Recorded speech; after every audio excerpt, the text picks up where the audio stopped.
Tag, wo wir starten mit Worship und zusammen Gott anzubeten und uns auf ihn zu fokussieren und auszurichten. Gestern waren wir an einem wunderschönen Ort draußen auf dem Feld und wir haben von unseren 5 Kategorien bereits die zweite gemacht. Am ersten Tag ging es um die Dankespsalmen, wo wir uns damit beschäftigt haben, dass wir Gott anbeten können, weil wir dankbar sind für was er getan hat in unserem Leben. Gestern waren wir bei den Lobpsalmen, um die Größe Gottes, dem Schöpfer, zu besingen. Und heute ist eine spezielle Kategorie, die aber recht viel von diesem Buch Psalmen ausmacht, dran, nämlich die Klagepsalmen. Und die Klagepsalmen sind etwas speziell. Wenn wir ja an Gott denken, dann könnte man meinen, ja, wir sollten Gott begegnen. Es gibt ja auch diesen berühmten Psalm, wo steht, kommt in die Vorhöfe, Psalm 100, kommt in die Vorhöfe des Tempels mit einem dankbaren Herz. Und doch gibt es da so viele Psalmen, die einfach darum gehen, dass David oder wer auch immer den Psalm dann geschrieben hat, sein Herz Gott ausschüttet und sagt, Gott, ich kann einfach nicht mehr. Und einfach das Menschliche, das Leiden und die menschliche Existenz, was wir so erleben, vor Gott bringt und sich ausweint. Und ich habe euch einen Klagepsalm mitgebracht, Psalm 42, Vers 2 bis 4. Psalm 42, Vers 2 bis 4. Wie ein Hirsch nach frischem Wasser lechzt, so sehne ich mich nach dir, o Gott. Ja, ich dürste nach Gott, nach dem lebendigen Gott. Wann darf ich in seinen Tempel kommen? Wann darf ich wieder vor ihn treten? Tag und Nacht weine ich. Tag und Nacht weine ich. Tränen sind meine einzige Speise. Denn ständig verspottet man mich und fragt, vielleicht kennst du das auch aus deinem Umfeld, wo bleibt er denn, dein Gott? Und wenn es dir auch so geht wie mir und du bist vielleicht schon ein bisschen älter unterwegs, obwohl ja, ich weiß, ich sehe immer noch jung aus, aber ich bin jetzt auch über 40 und dann hast du schon vielleicht Leute in den Himmel verabschieden können, dürfen, müssen. Du hast Krankheit in deinem nächsten Umfeld, du hast selber Leiden in deinem eigenen Leben, Körper vielleicht.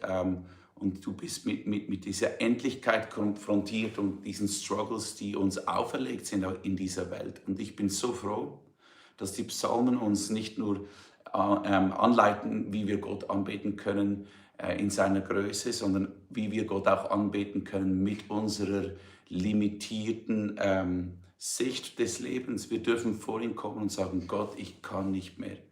Jetzt musst du wirklich ein Wunder tun, sonst bin ich tot. Ganz viele Psalmen gehen darum, dass der Psalmist Gott fragt, dass er endlich eingreift. Oder dass der Psalmist sagt, Gott, meine Feinde, bring die alle um, die gehen mir so auf den Wecker.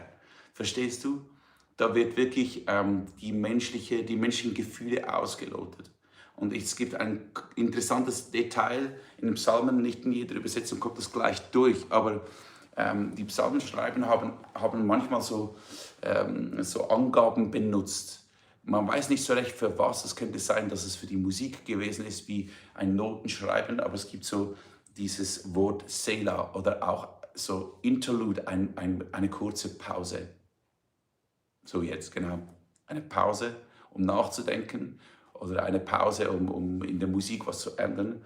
Und ich finde das mega speziell, weil ich bin selber ja Songwriter und ich schreibe diese Songs nicht immer einfach alle an einem Stück. Manchmal, wenn man das nicht so kennt, dann denkt man, jemand setzt sich hin und schreibt einfach ein Lied. Aber oft dauert das Wochen oder Monate, bis dieses Lied fertig ist.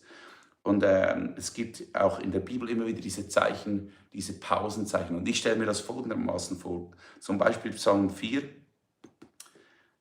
schreibt David, als er auf der Flucht war, schreibt David Entschuldigung, Psalm 3, als David auf der Flucht vor Absalom war. Und da steht das: Jahwe, es sind viele, die mich bedrängen. So viele stehen auf gegen mich. Kannst du dir vorstellen, irgendwo in einer Höhle schreibt er das? Viele gibt es, die von mir sagen, selbst Gott rettet ihn nicht mehr. Und dann kommt dieses Zeichen, Selah. Und ich stelle mir vor, er hat sich schlafen gelegt. Dieses Lied war noch nicht fertig. Er hat gedacht, ich kann nicht mehr, Gott, ich kotze mich mal aus, ich lege mich jetzt schlafen. Am nächsten Morgen schreibt er vielleicht weiter und schreibt, aber du, Jahwe, Du bist ein Schild um mich her. Plötzlich kommt wieder Hoffnung rein in seine Situation. Du bist meine Ehre. Du richtest mich wieder auf. Immer wieder schrie ich zu Jahwe. Er antwortete mir von seinem heiligen Berg. Da ist Hoffnung drin wieder in diesem Klagepsalm. Dann kommt wieder dieses Zeichen Selah, Pause. Vielleicht hat er sich nochmals schlafen gelegt. Und am nächsten Tag schrieb er weiter, weil er so gut geschlafen hatte. Ich leg mich nieder und schlief ein. Ich bin erwacht, weil Jahwe mich hält. Da ist wieder Hoffnung drin. Und wenn es zu den Klagepsalmen und allgemein zu deinem Gebetsleben kommt, dann möchte ich dich ermutigen heute Morgen, dass du ehrlich bist mit ihm. Dass du ihm alles hinhältst, deine Tränen, dass du dir auch Zeit nimmst zu trauen, Zeit nimmst mit Gott zu fighten und zu sagen, Gott, das ist einfach nicht fair. Dass du Dinge niederschreibst. Aber nicht nur die Klagen, sondern dann auch, was Gott dir antwortet. Und heute möchte ich so ein persönliches Lied von mir teilen. Das ist schon ein paar Jahre alt. Das heißt You Are Here. Und das ist ein Klagepsalm von mir an Gott, wo ich ihn bitte, dass er eingreift. Ich überfliege einfach den Text hier kurz auf Deutsch und dann kannst du dieses Lied genießen und Gott dein Herz heute Morgen hinhalten und sagen, Gott, ich lade dich ein, dass du ein Wunder tust und dich ganz von ihm abhängig machen. Der Song heißt You Are Here und er geht so, kannst du mich jetzt heilen und mein gebrochenes Herz wiederherstellen? Kannst du eine verwundete Seele nehmen und diese Teile wieder zusammenflicken, die kaputt sind? Kannst du mir helfen zu vergessen all die Zeiten, die ich nie hatte? Kannst du mir eine neue Sicht geben? Kannst du die Dinge wenden? Und kannst du mir helfen, diesen süßen Sound wieder zu hören? Und kannst du die Dinge wieder richtig machen? Weißt du, ich gebe dir alle Kontrolle. Ich weiß, du kannst meine Seele reparieren. Wenn du in meine Sphäre eingreifst, dann gehen alle meine Troubles weg. Darum bin ich so dankbar, dass du hier bist. Der zweite Vers ist, kannst du mich heilen und die gebrochenen Teile reparieren? Kannst du ein neues Leben einatmen in den Kern meines Herzens? Kannst du in dieses Herz einbrechen, sodass dein Licht meine Dunkelheit durchbricht und die Nacht zum Tag wird?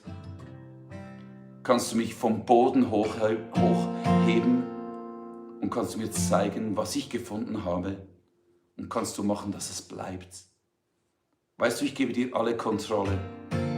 Ich weiß, du kannst meine Seele reparieren. Wenn du in meine Sphäre eintauchst, dann gehen alle meine Beschwerden weg.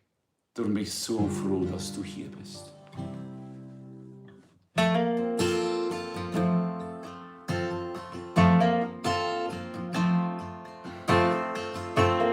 Can you heal me now, sore broken heart?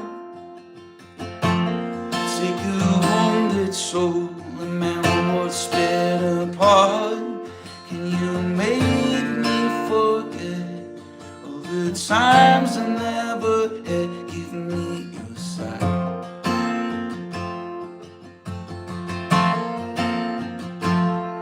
Can you turn things around? Let me hear the sweetest song, make things alright.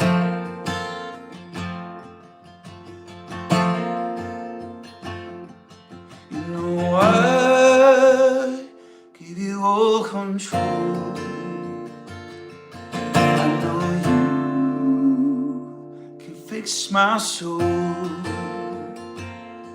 When you reach into my sphere, all my troubles disappear. That's why I'm glad that you are here.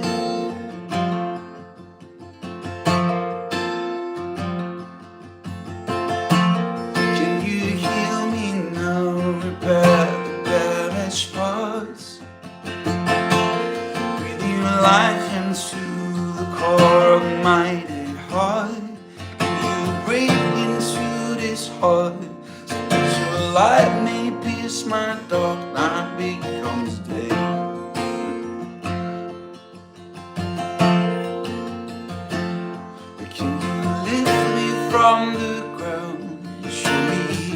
what it is I found and make it stay. Stay. You know I give you all control. I know you can fix my soul. When you reach into my spirit, my troubles disappear. That's why I'm glad that you are here. You are here by now. You are here by now in my suffering. You are here, you never leave me, Lord.